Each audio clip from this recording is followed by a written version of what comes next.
Most people think happiness is loud. A bigger paycheck, a new relationship, a perfect body, a viral moment, a weekend that finally fixes everything. And then Monday arrives and the mind goes right back to its old pattern. Stoicism offers a different promise, happiness that is quiet, stable, and earned. Not a mood you chase, but a way you live. Marcus Aurelius wrote, "The happiness of your life depends upon the quality of your thoughts." That means the smallest habits you repeat every day are not small at all. They are shaping the life you feel. In this video you'll learn 9 small Stoic habits that quietly make you happier every day. They aren't dramatic. They won't impress anyone on social media. That's the point. Modern culture trains you to broadcast, react, and compare. Stoic practice trains you to notice, choose, and return to what you can control. We'll move in order, because each habit makes the next one easier. One quick warning: the first time you try these, they may feel almost too simple to matter. Your mind is used to intensity. It confuses more effort with more progress. But the Stoics understood something modern psychology keeps confirming: consistency beats intensity, and attention beats intention. Let's begin with the habit that decides the tone of your entire day before you've even spoken to anyone. Habit 1: win the first 10 minutes with silence. Before your phone, before news, before other people's moods, take 10 minutes of deliberate quiet. Sit up, breathe slowly, and ask one question: what kind of person am I practicing being today? Write one sentence. This is closer to what Marcus was doing in his private journal than most people realize: a daily recalibration. The contrast is simple: if you start the day consuming, you spend the day reacting. If you start the day choosing, you spend the day directing. If 10 minutes feels impossible, start with 2. The goal is not perfection, it's control. You are proving to your own mind that you don't belong to notifications. You belong to your values. Comment, "Quiet morning," if you're willing to try this tomorrow, just to mark the decision. Habit 2: separate the event from the verdict. Epictetus said, "Men are disturbed not by things, but by the views they take of them." In real life, that means your stress often isn't caused by what happened, but by the story your mind attached to it in half a second. Practice the 2-line method. Line 1 is the event, written in plain language with no adjectives. My manager asked to speak tomorrow. Line 2 is the verdict you added. I'm in trouble. Once you can see the verdict, you can test it instead of obeying it. This habit creates space. And in that space, you get your life back, because you stop turning ordinary moments into catastrophes.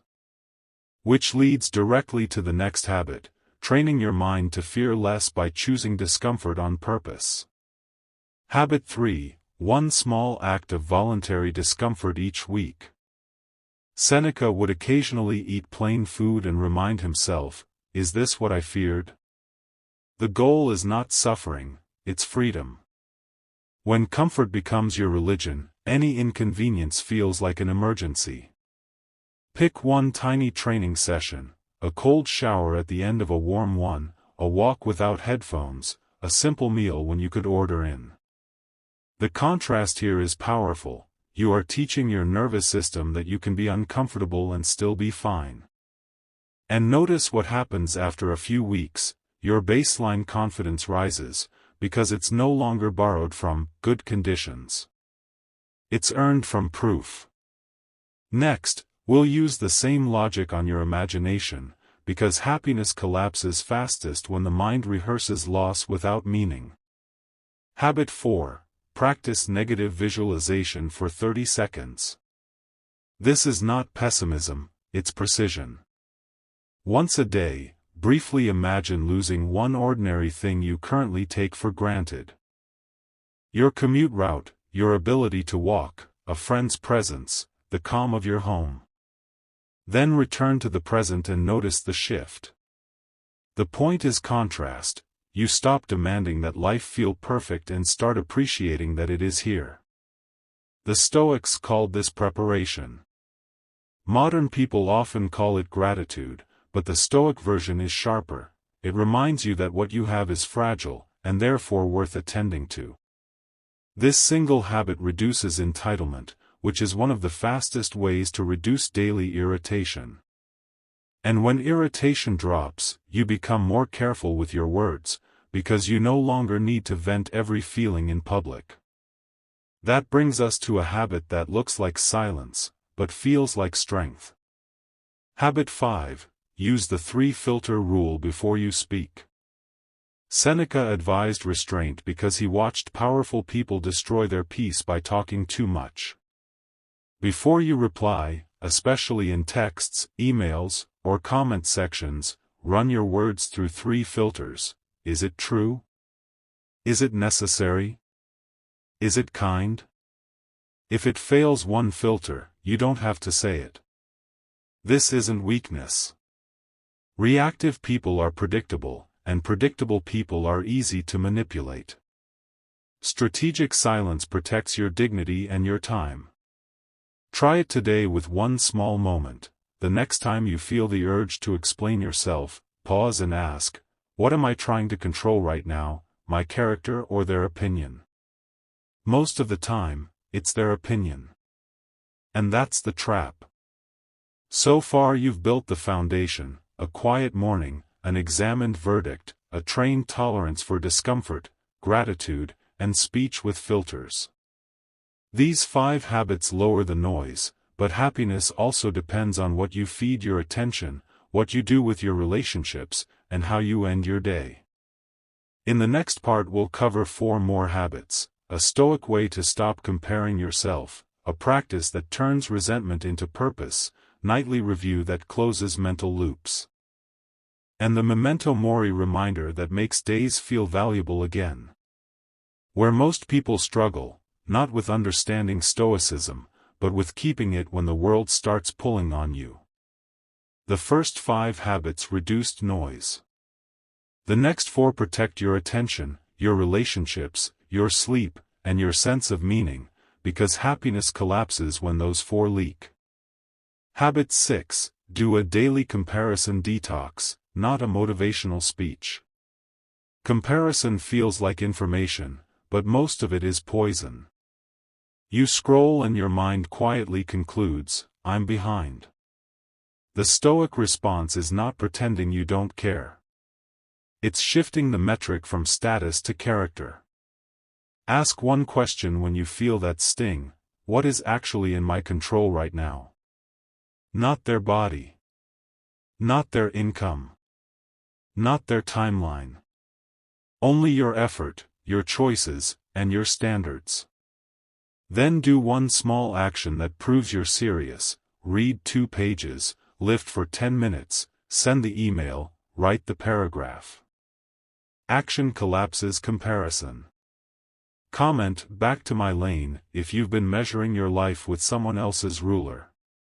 Make it practical, choose one platform where comparison hits hardest and clean it up. Mute accounts that trigger envy, even if you like the person. Reduce the daily dose. Then, when envy does appear, treat it like a compass, not a curse.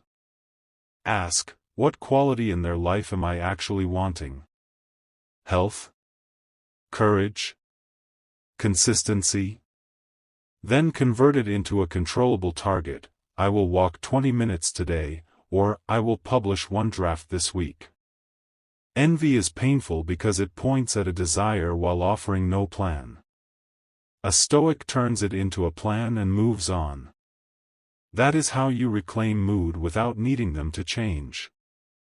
Transition. Once your attention is back in your lane, the next threat is emotional debt, old resentment, grudges, and silent arguments you keep replaying. You can't be happy while carrying a constant internal court case. Habit 7. practice the Stoic release. Drop the demand that people be different. This doesn't mean tolerating abuse or having no boundaries. It means refusing to give your peace to someone who hasn't earned it. Marcus Aurelius wrote, "The best revenge is to be unlike him who performed the injury." Notice the contrast. Most people try to win by escalating, by proving, by punishing. Stoics win by staying clean inside. The micro-practice is simple. When you feel wronged, name what you want: an apology, validation, fairness. Then ask, is my happiness dependent on getting it? If yes, you're handing them the steering wheel.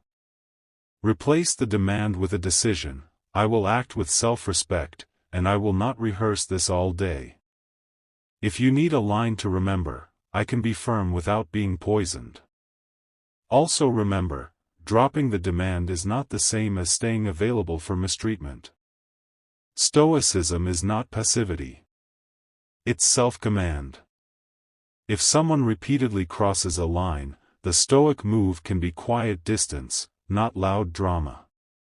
You don't need a speech, you need a standard. Try this in real time. When a provocation lands, say internally, "This is an impression." Then take one slow breath and decide what response matches your values. Sometimes that response is silence. Sometimes it's a clear boundary in one sentence. The goal is the same either way: you remain the author of yourself. And if you slip, you don't start tomorrow, you practice again in the next moment. Transition, attention and resentment are daytime battles. Night is where many people lose, not because life is harder, but because the mind never gets closure. Habit 8. Close the mental loops before sleep with a 5-minute review. Seneca described ending his day by retracing what he did and said. The point wasn't self-attack, it was direction. Use 3 questions. What did I do well today? Where did I lose control? What will I do differently tomorrow? Write short answers. Then add one practical closure step. If something is unresolved, decide the next. Concrete action and schedule it, even loosely. This is the contrast between reflection and rumination. Rumination keeps the mind spinning. Reflection files the day away. If you often wake up tired after sleeping, it's usually because you went to bed carrying open tabs. Transition. The final habit is the one that makes all the others feel worth doing. Without it, the mind drifts back into trivial concerns. With it, ordinary days become valuable again. Habit 9. Practice memento mori, briefly, daily, without drama. The Stoics didn't think about death to become depressed. They thought about it to become awake. A powerful 30-second ritual is enough. Remind yourself, this day is not guaranteed. Then immediately follow with, so what will I not waste it on? You'll be surprised what falls away: pointless arguments, compulsive checking, proving yourself to strangers, delaying the work that matters. Death, properly remembered, is not fear. It's clarity. In a culture that treats time like it's unlimited, memento mori turns attention into gratitude and gratitude into calm happiness. Now tie the 9 habits together, because the magic is not doing all of them perfectly. It's letting them reinforce each other. Quiet mornings make it easier to notice the verdict. Noticing the verdict makes it easier to pause. Pausing makes it easier to speak less. Speaking less protects relationships. Voluntary discomfort builds confidence. Negative visualization builds gratitude. Comparison detox protects focus. Dropping demands releases resentment. Nightly review gives rest. Memento mori gives meaning. Here's your simple 7-day plan. Pick one habit that felt slightly uncomfortable while listening. That's usually the one you need. Practice it daily for a week before adding a second. Happiness won't announce itself with fireworks. It will show up as fewer spirals, fewer regrets, more self-trust, and a steadier mood that doesn't depend on perfect circumstances. If you want, write in the comments which habit you're starting with, 1 through 9. And if this helped, pass it to one person who's been living in noise. The calm mind is not a gift you're born with. It's a discipline you build, quietly, every day.